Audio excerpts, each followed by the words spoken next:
Hey guys, so this is a clip from my digital painting mega course. The full course is over 13 hours long, so if this is useful for you and you want more information like this, definitely check that out. There will be a link in the description and you can take it for only $15, and that lasts indefinitely for all of my subscribers, so check it out. Hope you enjoy. Thanks. Hey guys, how's it going? So today I'm going to try something new. I'm going to do a voiceover while I have this painting here going that I did.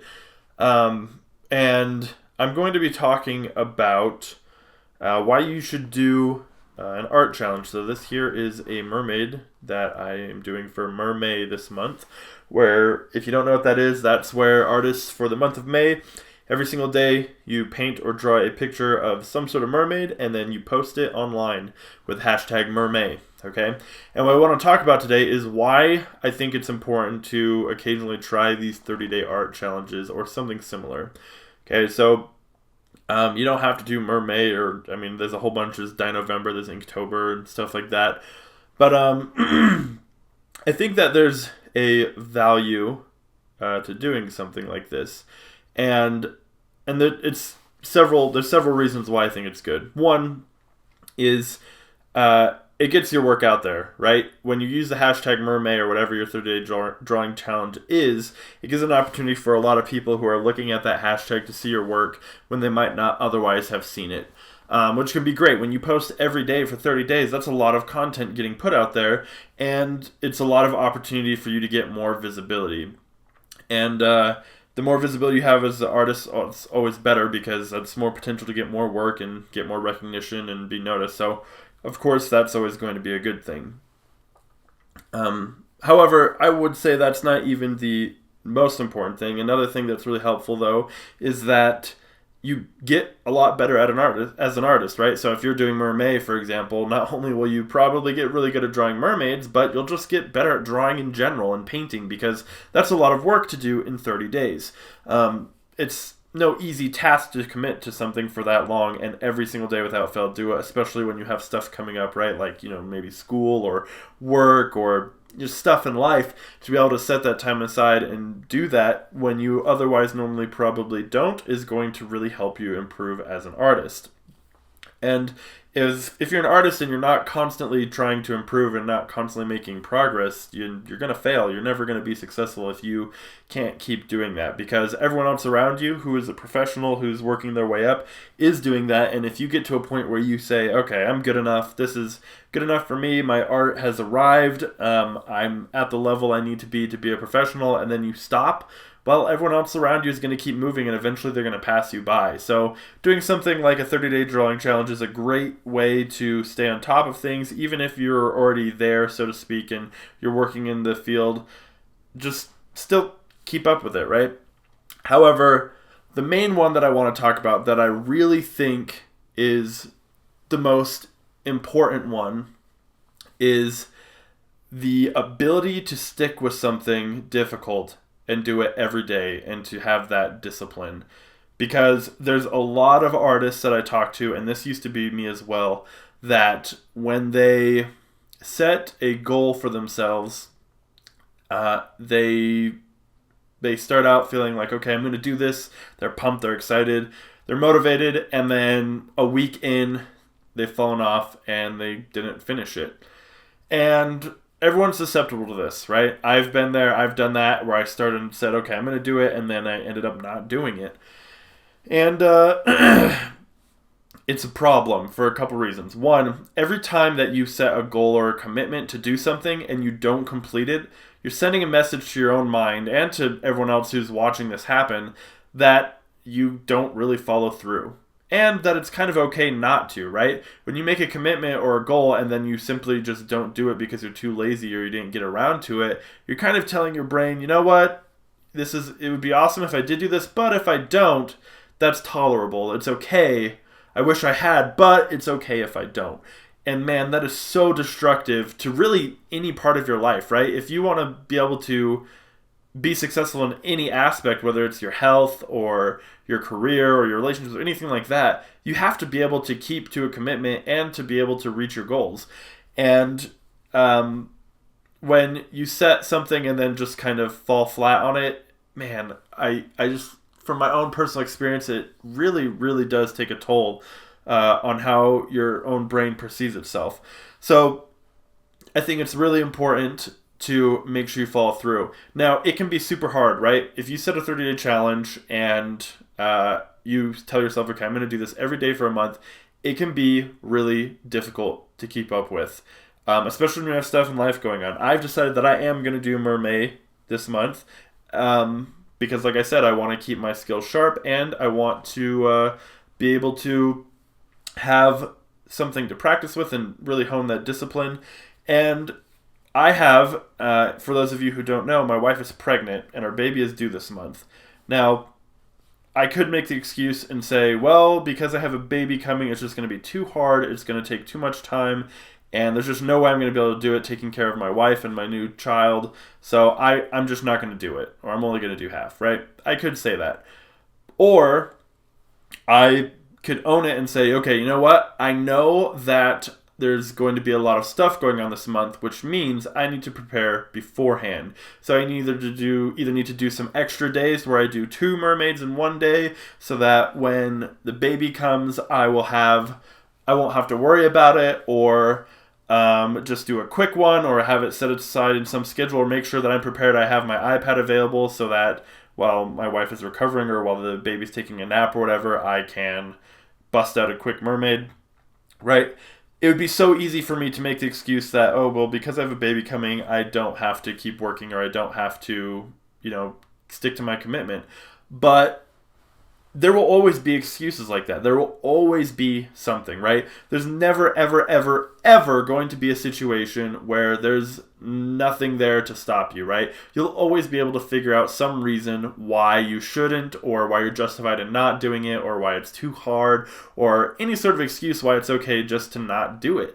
And the reality is that they're all excuses, right? I mean, I don't know your life, but I'm going to venture that there's very, very, very few circumstances in which you're just actually completely incapable of practicing or working hard or moving forward. So there's a huge benefit that comes once you complete it, though. For a long time, I would start these challenges when I was younger and then never finish them. And it started to make me feel like I'm not capable of it, right? I'm not capable of doing these things. And being that committed that long, right? I just don't have the motivation or the determination, whatever it is. It's just not something I possess.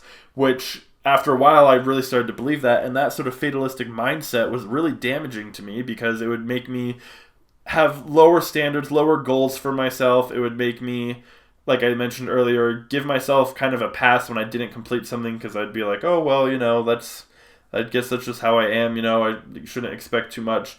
And it really hurt my self-esteem and my ability to really create good work consistently. However, I decided I was going to challenge myself to post 1 YouTube video a day when I very first started my channel for 30 days, which before that I maybe post like 1, maybe 2 a week. And I had a job I was working on the side to help pay the bills and stuff, and doing a little bit of freelance work. And I told myself, okay, this is going to be pretty difficult, but I'm going to do a video every day for 30 days. And no matter how hard it is, no matter what, I need to post at least 1 video every day. And I did something different this time, though. Instead of telling myself it was a goal, that I was going to set a goal, I told myself that, this isn't a goal, I'm just going to do it, right? I'm not setting the goal to post a video every day for 30 days. I'm not going to try and post a video every day for 30 days. I'm just going to do it, right? Just like if I told my wife I'm going to take the trash out, I wouldn't say, well, my goal is to take the trash out by the end of the day, because it can kind of leave this open-ended feeling of like, there's a possibility that I won't do it, and that's okay, but I'm going to try. But I didn't want that. I want it to be, this is non-negotiable. No matter what comes up, I have to post a video every single day. And it might sound kind of obsessive or extreme, but honestly, it has to be. In anything you really want to become great at, whether it's your relationships, whether it's, like I mentioned, your health, anything, it has to become non-negotiable. It has to become to the point where you tell yourself, it doesn't matter what comes up, I have to do this. There's no excuses. And that means taking accountability and being willing to prepare ahead of time and look ahead in your month or your week and see, okay, what do I have coming up that I'm going to need to prepare for so that I can make sure that I hit this. And so that's what I did. And I ended up completing it, and it was the first time in my life that I had set a goal like that where I was going to, do this 30-day challenge or something similar where I'd actually finished it. And it was not easy. I remember many nights where it was like 1 o'clock in the morning and I was ready to go to bed, and I remembered, oh my gosh, dang it, I didn't post a YouTube video today. And it's already super late at night. My wife's in bed already. I'm super tired. I just want to go sleep and lay down. But I remembered, I cannot go to bed until I post a YouTube video, right? So I would stay up another hour or two making this YouTube video. Sometimes it would just be a quick speed paint. Other times I would make a full-fledged video and I would put it up there.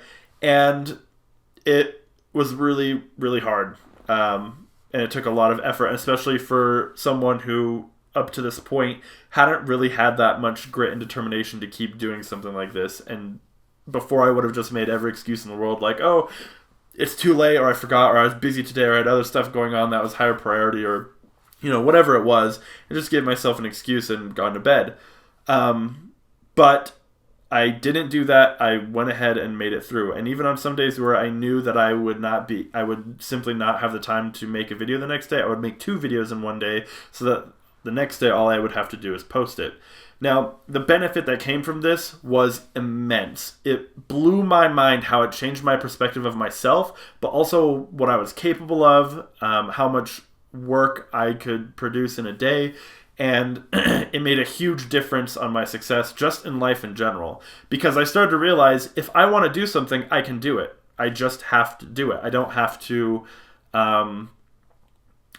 hope that I get it done, or I don't have to, cross my fingers and be like, well, I'm going to try, right? If I want to do something, all I have to do is say, I'm going to do it, and then do it.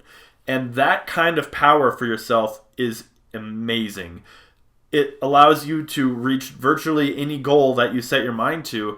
And as an artist, you can go to school and you can watch online tutorials and you can do all sorts of stuff to get better, but there's really only one way to really get better, which is to do it, is to create art, is to work hard.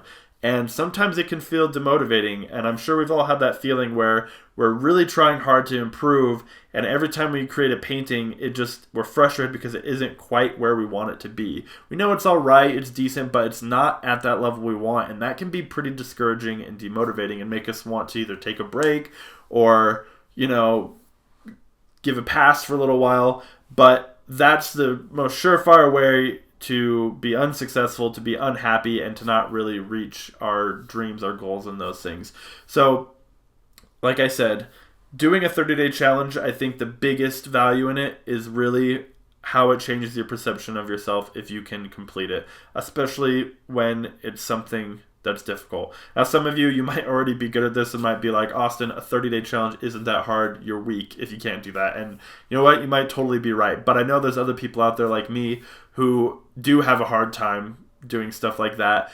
And completing something like this really, really will push you to be better. So, that being said, I'm going to be doing Mermaid this month. I'll probably post some of the speed paints and stuff like that on my YouTube channel, and I'm going to try doing more voiceovers like this one as well, so that you can see a little bit more slowed down process, and instead of just having the background music going, we can talk about something interesting. Also, like I mentioned in one of my previous videos, I'd like to start doing a call-in show because I get a lot of emails from people, and I don't have time to email everybody back.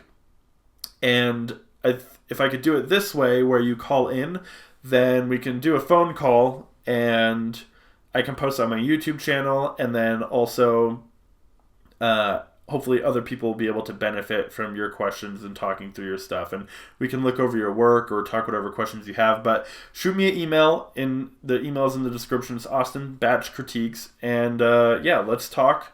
We could do a video call and talk about whatever it is, questions you have about how to become an artist or how to improve your work or, you know, stuff like that, how to stay motivated. And I'd love to talk to you. So anyways, as always, if you like this video and you want to see more, be sure to subscribe. Also, if you want to get notifications, you need to make sure you click the little bell button next to the subscribe button. Otherwise, YouTube's not going to tell you when I post a new video. So be sure to hit that little bell button so that you know when I post new videos. And then also check out my online courses as always. So anyways, thanks for your guys' support. You're awesome, and I hope you guys have a good one. See ya.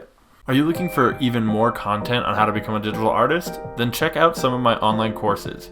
Courses are anywhere from 3 to 12 hours long, and they have tons of in-depth content. They cover a range of topics from creature design to light and color, and from character design to digital painting. You'll gain access to a private Facebook group for students only, where you can stay motivated and get feedback on your work.